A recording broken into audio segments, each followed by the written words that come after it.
I learned my fate through a door left carelessly open. Not by design, not with warning. Simply because someone, my stepmother, Lady Georgiana Ashcroft, had never believed I was worth the trouble of a closed room. The fire in my father's library crackled low that evening. Rain pressed itself against the windows in long grey sheets. I had been on my way to fetch a shawl I had left on the reading chair. A small errand, utterly forgettable, when her voice stopped me cold in the corridor. She is the sensible one, Walter. Her tone was the kind of smooth that comes only from years of practice. Charlotte will not make a scene, she never does. I stood perfectly still.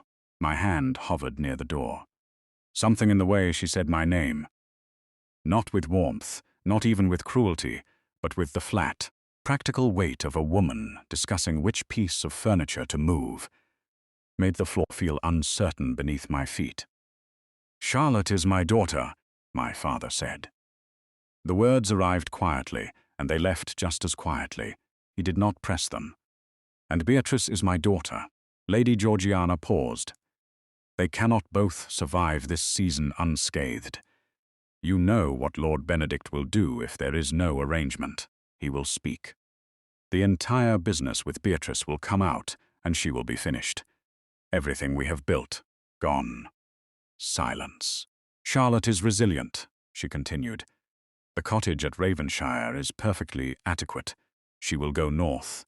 She will be quiet, and when the season has settled, perhaps arrangements can be revisited."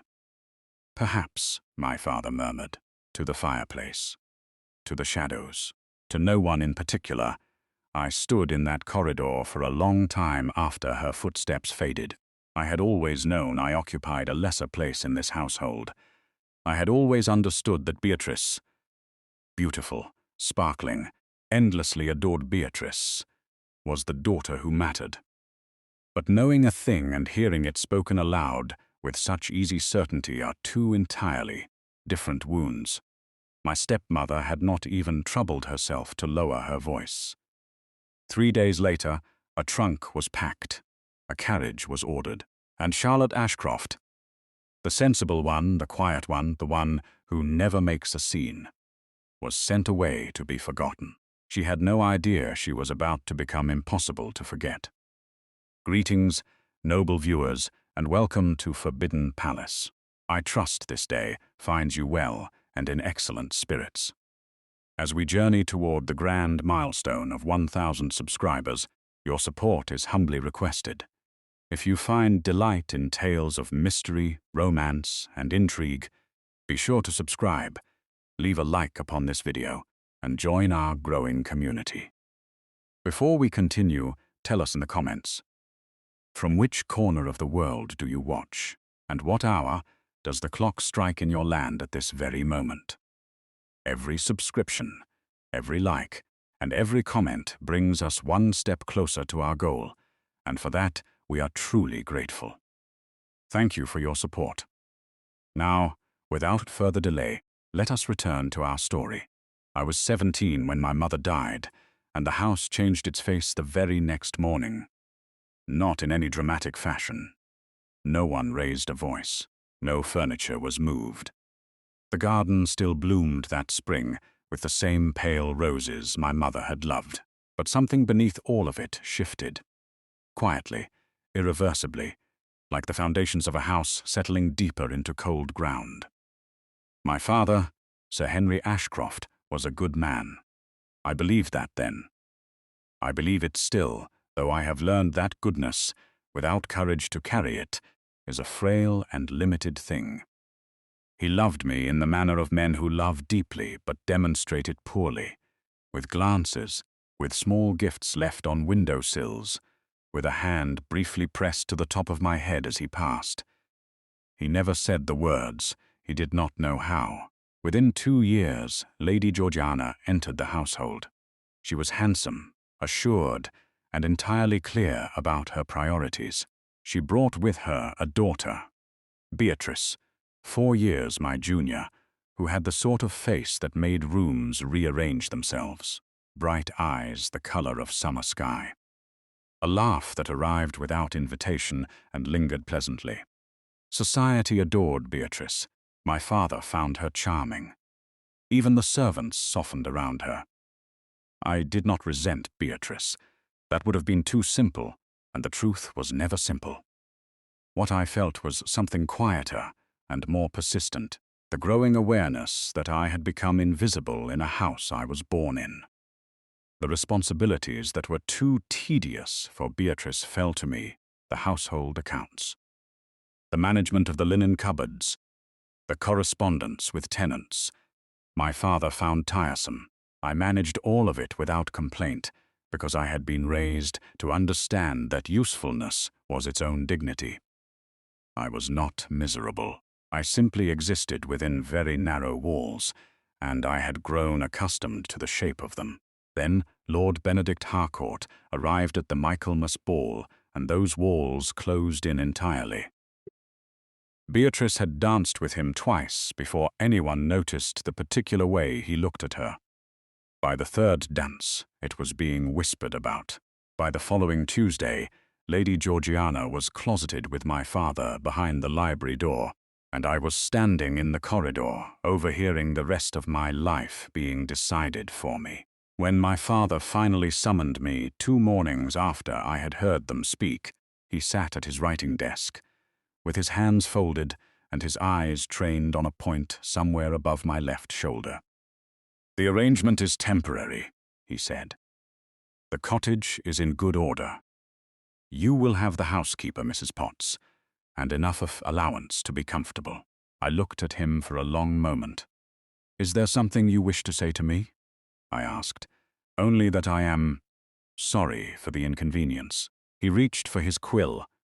I left the room before he could hear me cry. I did not cry for long. I had learned early that tears in that household were a private luxury with no audience willing to receive them. I packed my own trunk. I chose the books carefully. 3 volumes on herbal remedies, a collection of botanical illustrations, and a worn copy of Marcus Aurelius that had belonged to my mother. I folded my plain wool gowns with the meticulous care of someone who had learned to make quiet things last. And on a grey Thursday morning, with no farewell from Lady Georgiana and only a brief, averted eyes embrace, from my father, I climbed into the carriage alone. No one came to wave me off. I pressed my forehead to the cold glass and watched the iron gates of Ashcroft Manor close behind me. For the first time in my life, I felt entirely free of the effort of belonging somewhere I was never truly wanted. It was not a pleasant feeling, but it was honest. The journey north took 2 full days. The roads worsened steadily as the carriage climbed away from the manicured lowlands and into the rougher country of the northern counties. The sky flattened and greyed. The trees grew sparse and wind-bent. Villages appeared and vanished with increasing frequency, each one smaller and quieter than the last, until there were no more villages, only open moorland stitched together by stone walls and silence. I kept my hands folded in my lap. I watched the landscape change. I did not allow myself to imagine turning back. The cottage arrived at dusk on the 2nd day, announced only by the squeal of rusted hinges, as the coachman struggled with a gate that had not been opened in some time. I stepped out into cold air that carried the sharp scent of wet earth and neglect. It was worse than I had expected. The building itself was stone, solid enough in its bones, but shrouded in dead ivy that had been left too long. 3 of the downstairs windows had cracked panes patched with cloth. The front step had sunk on one side. The door hung at an angle. Inside, the rooms were dim and damp and smelled of cold ash. A mouse had made a home in the kitchen dresser. The mattress in the single-furnished bedroom was stained and flat. The small garden beyond the rear window was nothing but a tangle of dead stalks and weeds. Mrs. Potts, the elderly housekeeper, who arrived the following morning from the nearby village, took one look at the state of things and shook her head slowly. "It has not been lived in for 6 years, miss," she said. "I did write to the estate to ask that preparations be made, but—" She left the end of that sentence tactfully unfinished. I sat in the cold kitchen with my hands wrapped around a cup of barely warm tea, and I looked at the walls, and the cracked ceiling, and the dead garden through the dirty window. I could write to my father. He might send money for repairs. He might even feel guilty enough to consider returning me to the house. But then what? Return to the narrow walls? Return to the role of the useful, quiet, invisible daughter? I set down my cup. "Mrs. Potts," I said, "is there a hardware merchant in the village?" She blinked. "There is, miss. And a garden supplier. Old Mr. Fenwick keeps seeds and tools, yes." "Good." I pushed back my chair. "Then let us begin with the windows." The first nights were difficult in ways I had not anticipated. Not because of the cold. I could manage cold. Not because of the dark. I had candles and books. What was difficult was the silence of having no one to manage, no one to please, no one measuring the adequacy of my performance. For 22 years, my purpose had been to be useful. Now I was simply present. On the third morning, I went out into the garden before breakfast. The rose bush was at the far corner, pressed against the stone wall as if trying to shelter from the wind. Every other plant had died without tending. But this one, thorny, stubborn, largely leafless, had a single budding stem reaching upward through the grey morning air. I crouched beside it for a long time. Something in the persistence of that small stem did something to the inside of my ribs that I could not entirely name. I thought of my mother, who had kept roses in every room of Ashcroft Manor. I thought of all the things that had been neglected, abandoned, left to manage on their own. I thought about myself. "Very well," I said softly. "We will manage together." I fetched my garden gloves. I began to clear the weeds from around the roots. By evening, my hands ached and my back was stiff, and the garden was barely changed. But something inside me was. For the first time in my life, I was building something that was entirely my own. Spring came slowly to the northern country. It arrived, not in one bright morning, but in small, determined increments. A patch of green moss on the garden wall, a blackbird singing before dawn, the rose bush putting out 2 more stems where there had been 1. I rose with the light each day. The cottage was still imperfect, still cold in the mornings, and leaking in one corner when rain fell particularly hard. But it had become mine in a way Ashcroft Manor had never managed to be. I had mended the windows with proper glass that Mr. Fenwick sourced from the market town. I had whitewashed the walls myself. I had planted herbs in the kitchen window box, sage, rosemary, lavender, and dragged dead wood from the neglected orchard behind the property to stack for winter. Mrs. Potts watched all of this with a particular expression, somewhere between respect and concern. "You work like a tenant farmer's wife, miss," she observed one morning. "I work like someone with something to show for the day," I replied. The garden grew. Not quickly, and not without effort, but persistently. I had found in the cottage's one remaining bookcase 3 volumes on English horticulture, left by whoever had last occupied the place, and I read them at night by candlelight, making notes in the margins about soil and drainage, and which plants would tolerate the wind off the moor. The village of Thornwick sat 2 miles south down the cart road, and I began walking there weekly for supplies. At first, the villagers regarded me with the cautious curiosity reserved for newcomers of uncertain purpose. A young woman living alone in the old Ravenshire cottage, no husband, no family, no obvious explanation. There was polite distance and the occasional pointed inquiry. Then the blacksmith's youngest boy fell ill with a fever that would not break. I had no formal training, but my mother had kept a household remedy book, and I had memorized it thoroughly over years of managing Ashcroft Manor during the seasons when the family physician was unavailable. I prepared a poultice of calendula and yarrow. I boiled willow bark for the fever. I sat with the child's mother through 2 long nights, keeping the compress cool and the fire steady. The boy recovered. After that, the village changed its posture toward me. Women began stopping me on the lane, not to inquire after my mysterious circumstances, but to ask about the herb that helped with winter coughs, or whether I knew a remedy for a child's earache, or whether it was true that rose hip tea helped with exhaustion after childbirth.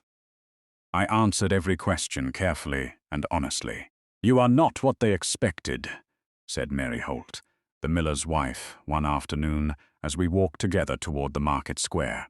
She was plain-spoken and direct, the kind of woman I had always instinctively trusted. "What did they expect?" I asked. "A fine lady come to weep quietly about her misfortune." She smiled at the road ahead. "You are doing something rather different." "I am simply being useful," I said. "No." She shook her head. "You are being yourself. That is a deal more difficult and a deal more interesting." I turned that over in my mind all the way home. By the time the first rose opened, deep red, extravagant, unruly, pressing itself against the grey stone wall like a declaration, I had taught 6 village children their letters on Tuesday mornings. I had organized a small exchange of seeds and cuttings among the cottage gardens. I had begun writing down the remedy knowledge my mother had passed to me in a clear hand so that it could be shared beyond memory. The village began calling me something, quietly at first and then openly. The Lady of Roses. I did not feel like a lady. I felt like a woman with soil under her fingernails and a purpose she had built with her own hands. That, I was beginning to understand, was far better. He came on a Tuesday morning in early June, when I was arguing with the climbing rose. The south-facing wall of the cottage had become, though 3 months of work, the most ambitious project in the garden. I was attempting to train a new cane along a section of trellis I had fixed myself, and the cane had strong opinions about a different direction. I had been at it for 20 minutes. The rose was, so far, winning. I did not hear the horse. I did not hear the gate. What I heard, eventually, was a voice. "Is there a reason you are speaking to a plant?" I straightened. I turned. He was tall, considerably taller than I expected, which was already a disadvantage for a man who had just appeared unannounced in my garden. Dark hair, slightly disordered by the ride, above a face that was composed into the particular expression of someone accustomed to entering spaces and finding them already arranged to receive him. His riding coat was charcoal grey, beautifully cut, worn, with the unstudied ease of a man who has never once had to consider the cost of good cloth. He held his horse's reins loosely in one hand. He was objectively remarkable looking. He was also, based on approximately 8 seconds of acquaintance, already irritating. "I was not speaking," I said. "I was negotiating." He looked at the rose. He looked back at me. Something shifted briefly at the corner of his mouth. Not quite a smile, but the ghost of one, moving through before it committed. "Arthur Pembroke," he said, "Duke of Ravenshire." I understood then. This was the owner of the estate. This was the man on whose property I stood. I straightened my apron, which was thoroughly soiled with garden work, and therefore not improved by the gesture. "Charlotte Ashcroft," I said, "I believe you leased the cottage to my father." I did wonder, he said, who had taken up residence. He glanced at the garden around him with an expression that I could not immediately read. Something between assessment and surprise. It was quite derelict when I last inspected it. "It still has a leaking corner," I said, "but we are managing." "We?" "Myself and the rose." That was when I saw it properly. Not the ghost of a smile, but an actual one, brief and startled, as if it had arrived without his permission and departed immediately in embarrassment. He stayed exactly 23 minutes. He asked 3 questions about the garden, about whether I required anything from the estate, and about the rosemary hedge I was putting in along the north path. I answered them directly, without flattery, without the particular social performance that well-bred young women were expected to produce for the benefit of important men. He seemed faintly disconcerted by this. When he left, he forgot his riding glove on the gate-post. I noticed. I did not chase after him. He came back for it 3 days later and stayed an hour. I learned later, from Mrs. Potts, who learned from the village, where news of all things eventually arrived, that the Duke of Ravenshire had a reputation for being difficult. Not cruel, not dishonest, but contained in a way that kept most people at a careful distance. He had inherited his title young, after his father and older brother died within a year of each other. He managed his estate with precision, and his social obligations with star-studded reserve. He had been proposed for, maneuvered at, and diplomatically cornered by no fewer than 14 families in the last 3 seasons. Not one of them, apparently, had argued with a rose in his presence. I thought about that as I worked through the long, bright evenings. I thought about the startled smile. I thought about the 3 questions, asked with what sounded like genuine curiosity. I told myself firmly to think about the garden instead. The garden, at least, I understood. The Duke of Ravenshire was terrible at ordinary conversation. He was magnificent at estate management. He could quote drainage law verbatim and explain crop rotation in practical detail, and discuss the mechanics of mill repair without reference to any notes. He had opinions about the proper care of stone walls, the correct training of horses, and the best variety of apple for northern climates. Ask him what he enjoyed. Ask him about his childhood. Ask him what made him laugh. Watch a man look as though you had addressed him in a foreign language. He came back with the gardening book on a Wednesday, a thick, authoritative volume on the cultivation of climbing roses, which he placed on the gate-post without announcement, as though delivering it in person might require a conversation he had not prepared for. I found it when I went out to weed. There was no note. The following Tuesday, he came in person, carrying the book's companion volume, and looking briefly uncertain about having done so. "You forgot a note last time," I said. He looked at the book in his hand. "I did not think one was necessary. Common courtesy generally involves some indication of who has left an item for whom and why." "I am a duke," he said, as if this explained the exemption. "You are," I agreed pleasantly, "and I am a woman with a great deal of soil on her apron and no particular obligation to maintain your preference for unannounced gestures. But thank you for the book. It was useful." He stared at me for a moment that stretched just past comfortable. "May I come in?" he asked. "Since you are already inside the gate, that question is somewhat theoretical, but yes." He sat on the low stone bench beside the herb garden, which put him at a slight disadvantage in terms of height and formality, and I continued my weeding, and for some time we simply existed in the same space without performing anything for each other.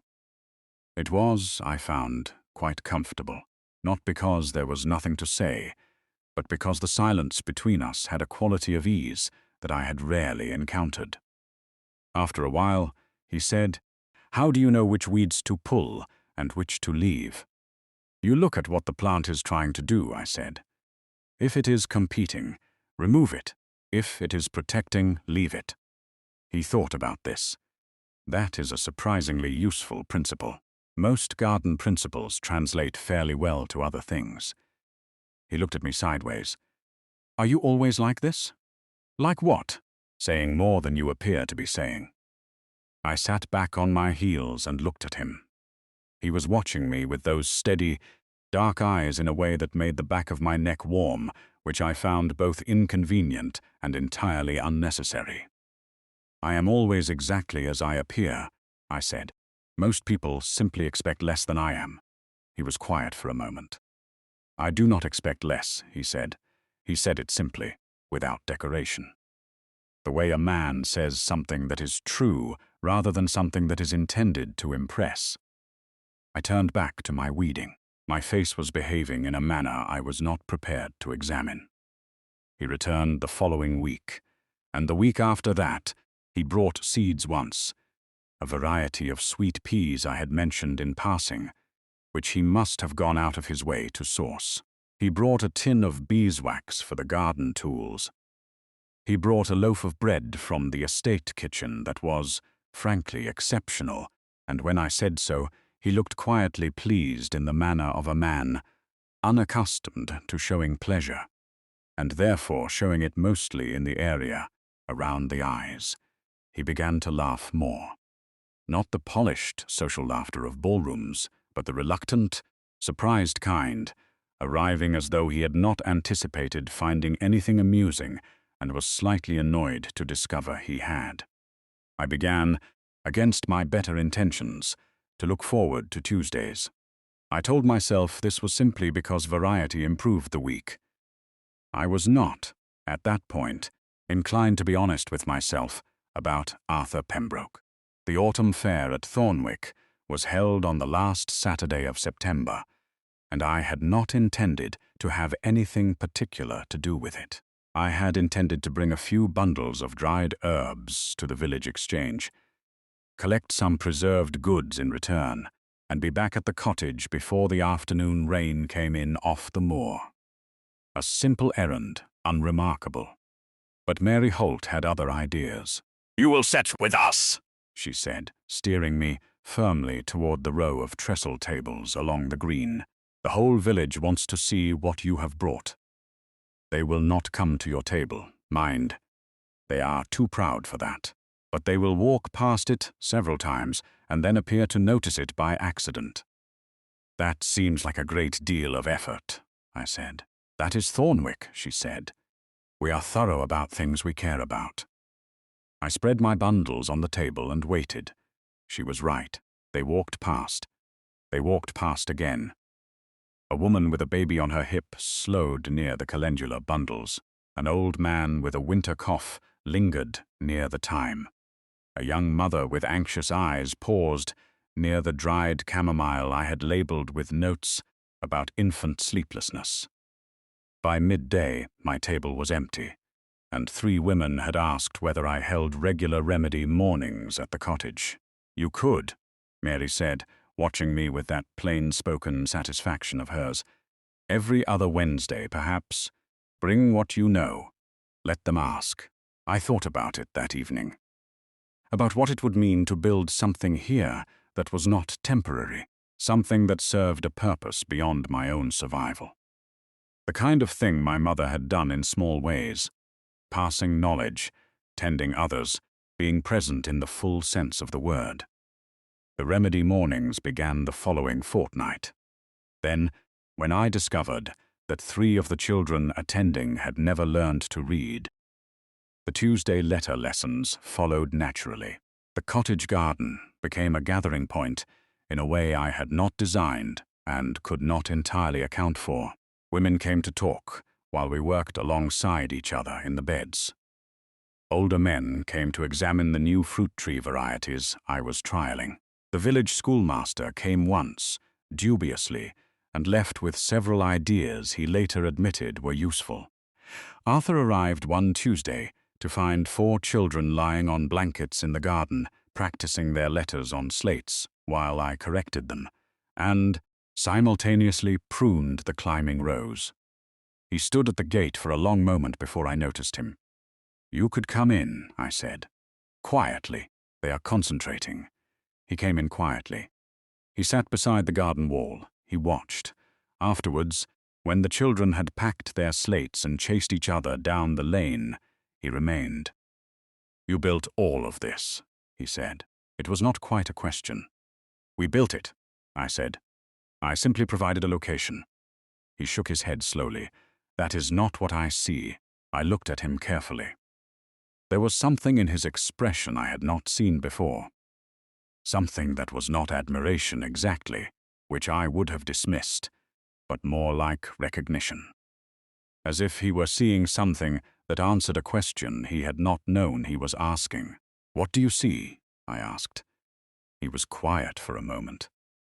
The September light was long and golden over the rose hedge, and the cottage behind us was amber warm, and the gardens smelled of late lavender and turned earth. "Someone who does not need to be in any particular place," he said slowly, "but has chosen to make this one matter." I looked away first. I did not have an answer for that. And the things I was beginning to feel, whenever he looked at me that way, were not things I was prepared to name, aloud in a garden on a Tuesday afternoon. But the village had already named me. The Lady of Roses. And the Duke of Ravenshire, whether he knew it yet or not, had begun arriving on Tuesdays, not to inspect his property, but to see me. Lord Benedict Harcourt arrived on a Thursday, and I disliked him before he had finished dismounting. It was not anything he said in those first moments. It was something in the way he arrived, with the particular performance of a man who expects every entrance to be appreciated. He wore a deep burgundy riding coat that was too fine for the country roads, and he carried a silver-handled cane that he did not appear to need, which told its own story about a man's relationship with appearance. His features were handsome in the way of a portrait, arranged, curated, presented for maximum effect. His smile was wide and arrived immediately. "Miss Ashcroft," he said warmly, as though we were old friends. "What a delight to find you looking so well." I was wearing my gardening apron. I had twigs in my hair. I was not looking well in any conventional sense of the phrase. "Lord Benedict," I said, "I was not aware you were expected." "I was passing through the county," he said easily. "Your stepmother wrote to say you were residing nearby and would be glad of the company." I doubted very much that I was the one who would be glad. He sat in the cottage's main room with the comfortable expansiveness of a man who assumes every room welcomes him and stayed for 90 minutes. He spoke at length about London, about mutual acquaintances, about the season's various social episodes. He complimented the cottage in a way that made it clear he found it considerably below his expectations. He asked twice about my father's estate and what arrangements had been made for my financial circumstances. The first time, I deflected smoothly. The second time, I looked at him steadily and said, "I am comfortable, thank you." Something crossed his face, too quick to name, but not comfortable. He left with another wide smile and a promise to return. I stood at the gate and watched his carriage until it disappeared around the curve of the lane. And then I stood there a while longer, trying to identify precisely what it was about Lord Benedict Harcourt that had set every careful instinct I possessed on quiet, cold alert. He had said nothing wrong. His manners were impeccable. His conversation had been pleasant if one-sided. And yet I felt, very clearly, that I had been examined rather than visited. That behind the easy smile and the charming words, something was being calculated. Arthur came the following Tuesday and found me distracted. "You are pulling the good stems," he said, watching me. I looked down. He was correct. I was weeding with insufficient attention. "Lord Benedict Harcourt was here last Thursday," I said. Something changed in Arthur's face. Not dramatically. He was not a man for dramatic expressions. But something tightened and settled in a way I had learned to read over 6 months of Tuesday visits. "I see," he said. "He claimed to be passing through. He asked about my financial circumstances twice." Arthur was quiet for a moment. He crouched beside the garden bed and picked up one of the stems I had pulled. He turned it in his fingers. "He has visited the county 3 times this year," Arthur said carefully. "Each time he has inquired about the estates in the area, their valuations, their owners' circumstances." He paused. "I will make further inquiries." I looked at him. You already know something. I know enough to be careful, he said, and I would ask you to be the same.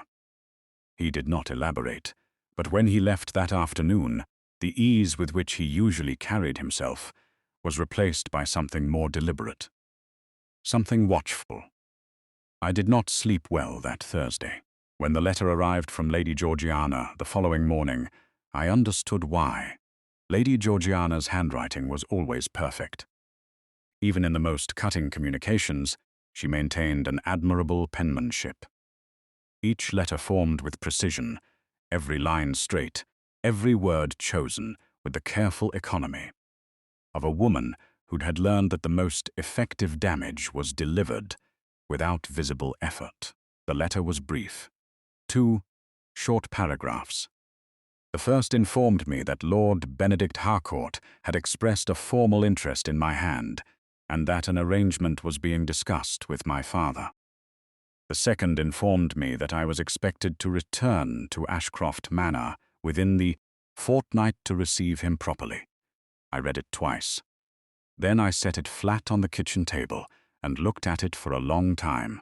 The full design arranged itself in my mind with the quiet inevitability of something that had been there from the beginning, waiting only to be seen. I had not been sent away to protect Beatrice. That had been the surface of it, the presentable version, the real purpose. The purpose Lady Georgiana had likely been working toward for considerably longer was this: to remove me from society's view long enough to make an arrangement on her own terms, with no inconvenient social presence from me to complicate the negotiations. Lord Benedict Harcourt needed money. That was what Arthur's careful words had told me without quite saying. He needed an heiress, or near enough, and a quiet one. Someone without a formidable family to raise objections, without friends who might ask difficult questions, without a social position sturdy enough to resist. I had been designed for this purpose. Isolated, quietened, made manageable. I folded the letter once and placed it in the kitchen drawer. Then I went out to the garden, because the garden required attention and the letter could wait, and because standing among growing things was the only remedy I had found for the moments when the world tried to make me feel small. Arthur arrived that afternoon, not his usual Tuesday, but a Thursday, and unannounced. He came through the gate with the kind of pace that had purpose behind it. He stopped when he saw my face. "You have heard," he said. "I received a letter this morning," I said. He sat down on the stone bench. I remained standing. The afternoon light was sharp and cool, autumn asserting itself over the garden, and the rose hedge had gone from red to brown at its edges, preparing for winter. "I need to tell you what I have found," he said, "and I need you to hear it clearly." He spoke for some time, about Lord Benedict's debts, substantial, accumulated through mismanagement and worse, about 2 previous engagements, both ended under circumstances that were never properly explained, about legal proceedings in 2 counties that had been quietly settled, about a pattern of interest in women of modest fortune and limited social protection. I listened without interrupting. When he finished, I said, "He was never interested in me. He was interested in the lease arrangement with your father, and in the provision your mother left you, the one in trust that passes directly upon marriage." I had known about that provision. I had never thought of it as something that made me a target. I sat down beside him. We were quiet for a moment. The garden around us was in its autumn beauty, not showy, not extravagant, but honest, the kind of beauty that comes from things that have survived long enough to become themselves. "I will not return," I said finally. "Not to marry him, I know." His voice was quiet. He was looking at the rose hedge. "I want you to know that whatever you decide, however you choose to manage this, you will not be managing it alone." I looked at him. He was not looking at me the way Lord Benedict had looked at me. He was not calculating. He was not performing. He was simply there, in the way that he had been there every Tuesday for 6 months, steady and real and asking for nothing. Something in my chest did something complicated and significant that I did not have a word for. "Thank you," I said. It came out softer than I intended. He looked at me then, and for a moment in the clear autumn light, I saw it plainly, something that had been building for a long time in the particular quietness of Tuesday afternoons and shared silences, and a man who came back each week not because he had business there, but because something in him would not stay away. Neither of us spoke about it, but it was there, and we both knew it. The idea of the gathering was Arthur's, though he presented it as a matter of practical estate business. An autumn assembly of families from across the Ravenshire lands, a tradition his father had kept and he had allowed to lapse for several years. I understood what he was doing. He was building a stage, not for me to perform on, but for the truth to have an audience. Lord Benedict arrived with Lady Georgiana and Beatrice on the morning of the gathering, in a carriage that was more grand than the occasion required. Lady Georgiana descended with the particular composure of a woman who believes the ground she steps onto has been prepared for her. Beatrice followed, pale and quiet, in a way that made me look at her twice. Not the easy brightness I remembered, but something strained and careful, as if she were carrying something she did not know how to put down. The assembly gathered on the south lawns of Ravenshire Hall in the late afternoon, perhaps 60 people, from the estate families and the village and the wider gentry of the county. Servants moved through with wine and autumn fruit. The mood was pleasant and unhurried. I stood near the garden wall, in a plain deep green gown, which was the most presentable thing I owned, and which Mrs. Potts had pressed with great ceremony the previous evening. Several of the village women found me immediately and kept close, which I found both touching and useful.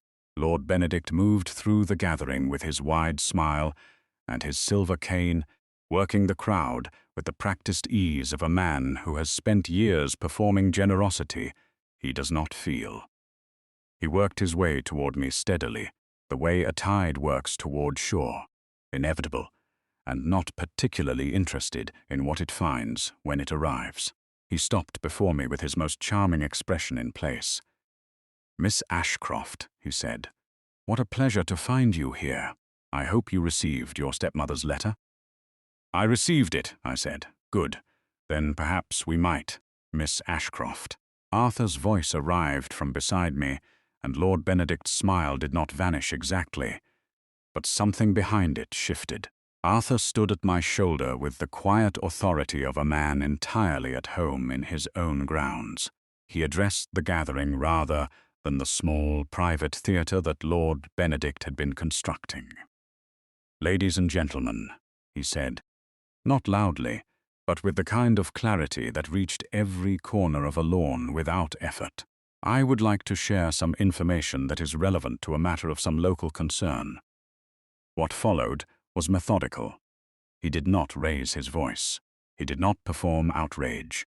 He simply presented, to the assembled families and neighbors who would carry the information to every corner of the county by morning, the exact nature of Lord Benedict Harcourt's financial situation, the debts, the proceedings, the pattern of engagement to women of modest fortune, who subsequently found themselves in complicated circumstances.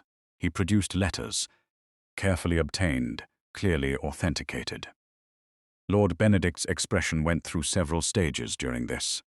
Surprise, then the attempt at a front, then something underneath that was calculation.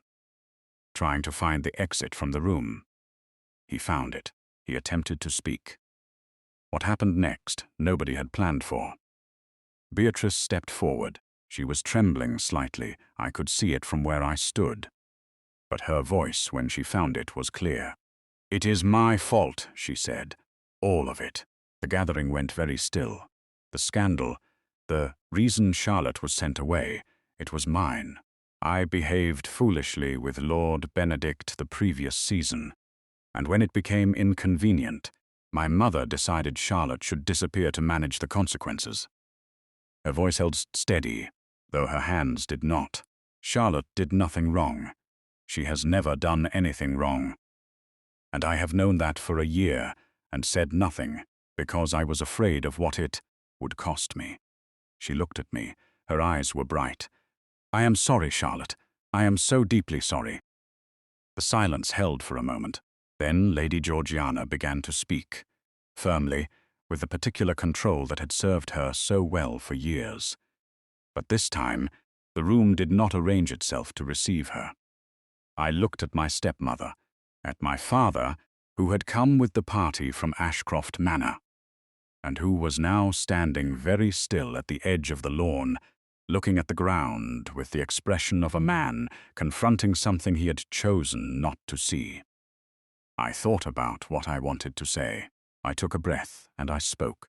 I did not speak with bitterness. I had prepared for bitterness. In the private hours before sleep over many months, rehearsing all the sharp and accurate things that deserved saying. But standing before that gathered crowd, with the autumn light across the lawns of Ravenshire Hall, and the truth finally loose in the open air, bitterness seemed like the wrong instrument entirely. I spoke clearly, and I spoke once, and I did not need to raise my voice. I told them that I had been sent away not because I had done anything wrong, but because I had been the one easiest to move. I told them about the cottage, the cracked windows, the leaking corner, the dead garden, and the single rose that had refused to stop growing.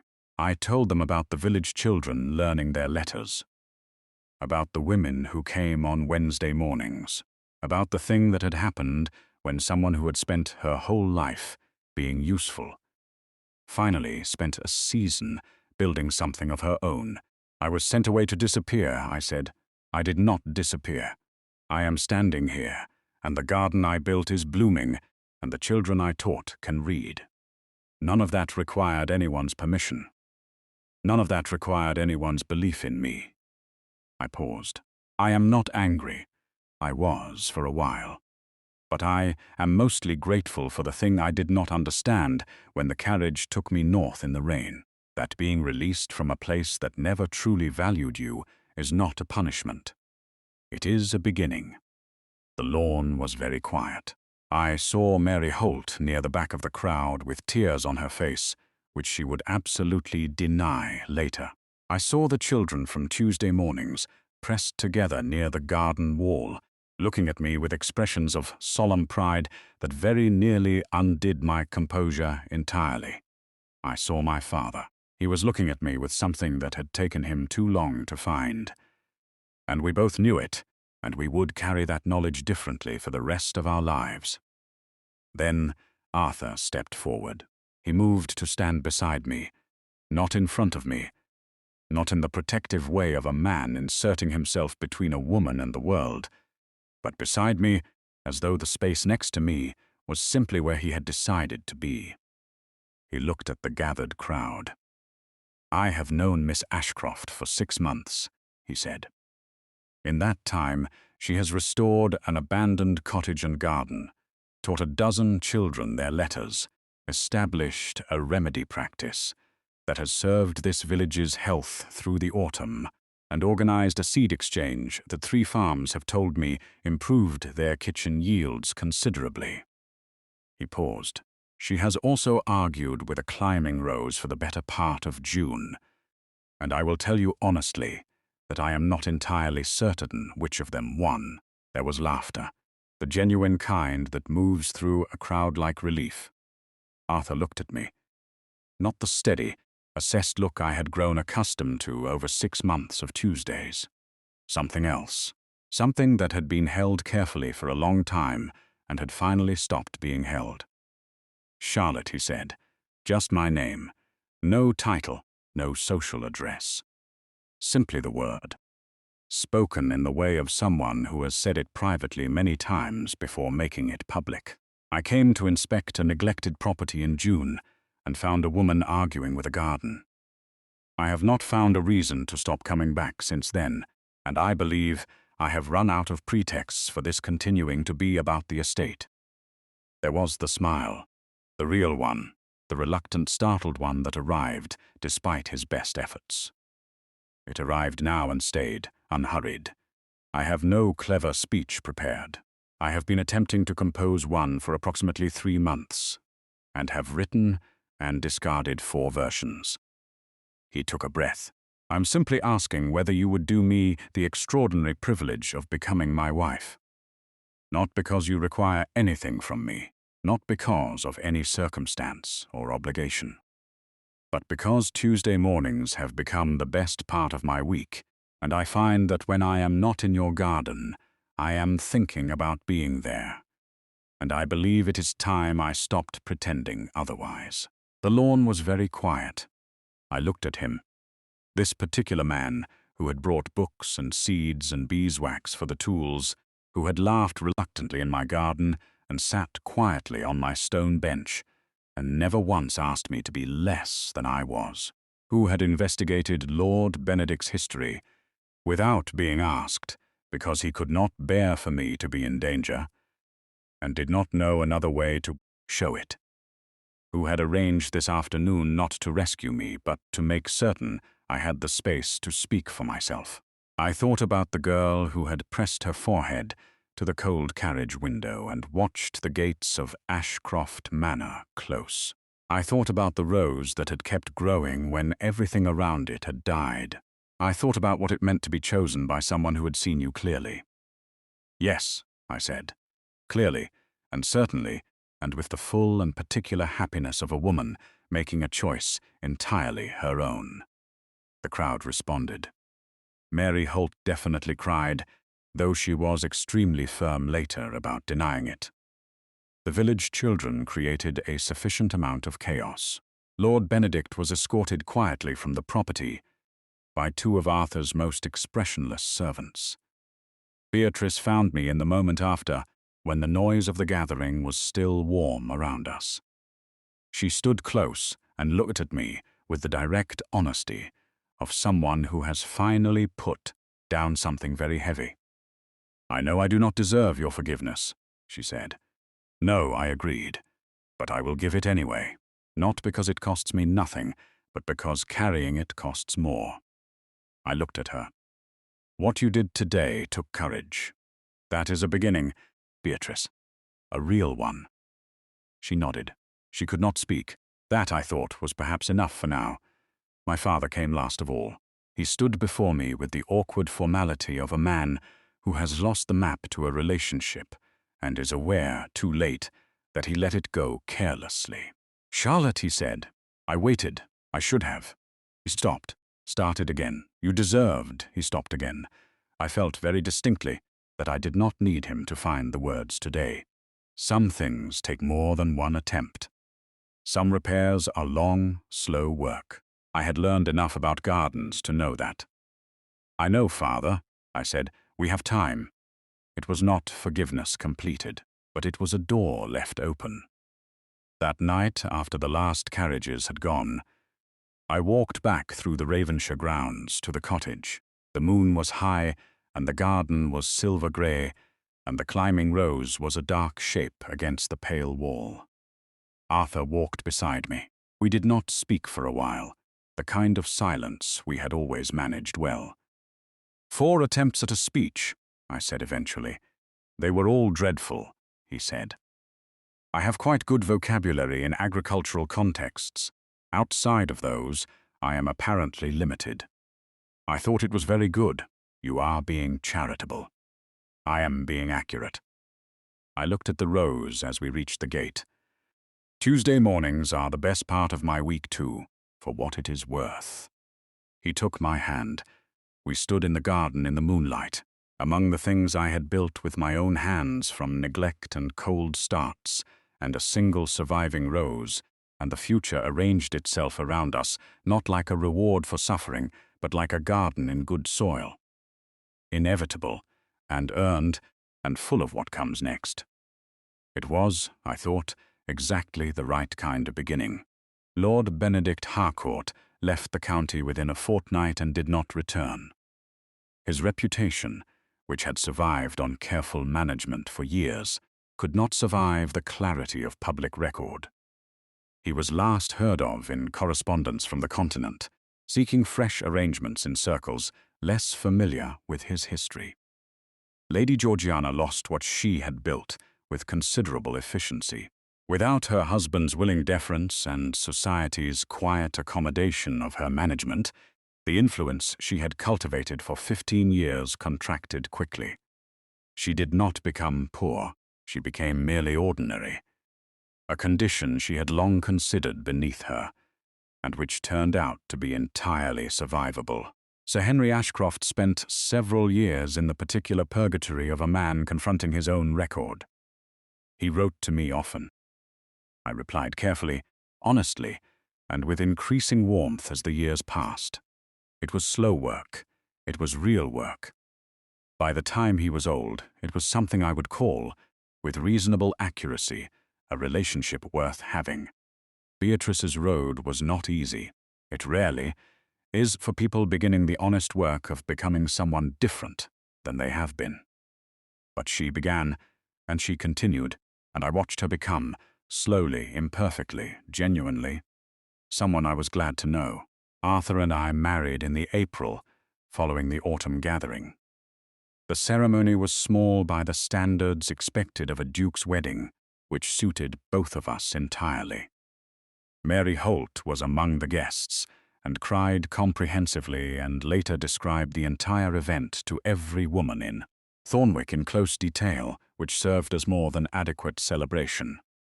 Together, we transformed the cottage and its expanded grounds into a school and community garden for the families of the estate. We added a small library. Later, a refuge for women and children whose circumstances required a quiet place to begin again. The garden grew beyond anything I had originally planned, tended now by many hands, and filling every spring with the particular extravagance of roses that have been well cared for. People came from considerable distances to see it. Visitors would pause at the gate and take in the roses against the old stone walls, and someone, Mary Holt's granddaughter eventually, who had learned the story practically from birth, would tell them about the young woman who had arrived in a cold carriage with a trunk full of books and no one to wave her off, who had found a single rose growing in a dead garden, who had chosen, rather than wither, to grow. The Duke thought the cottage would break her. It built her instead.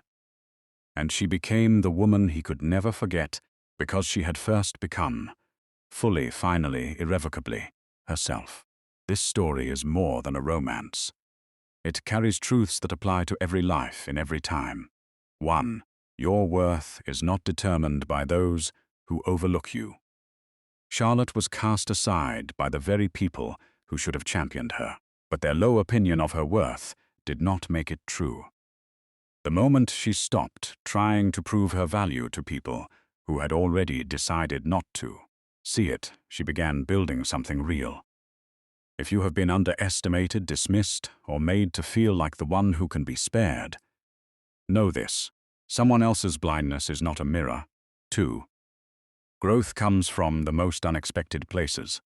Charlotte did not find herself in comfort or praise. She found herself in a broken cottage on the edge of a neglected estate.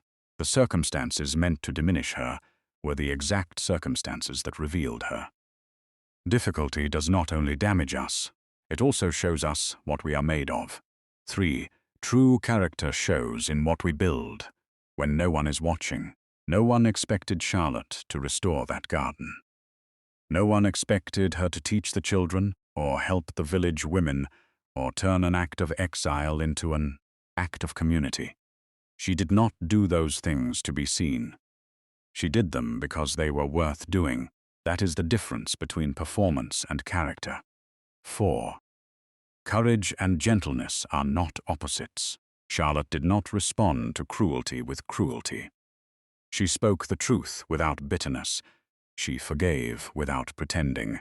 She loved without losing herself. Real strength does not require hardness. Some of the most powerful things a person can do are quiet. 5. Love built on respect lasts longer than love built on rescue. Arthur did not fall in love with a woman who needed him. He fell in love with a woman who challenged him, engaged him, and existed completely without requiring his approval. He chose her not because she was in distress, but because she was extraordinary. And she chose him not because he saved her, but because he saw her. That is the kind of love worth having. 6. Forgiveness is a choice you make for yourself. Charlotte forgave her father and Beatrice, not because they had fully earned it, but because carrying the weight of old grievances was a cost she was no longer willing to pay. Forgiveness is not the same as forgetting. It is not the same as allowing harm to continue. It is simply the decision to stop letting someone else's wrongs live inside your own body. 7.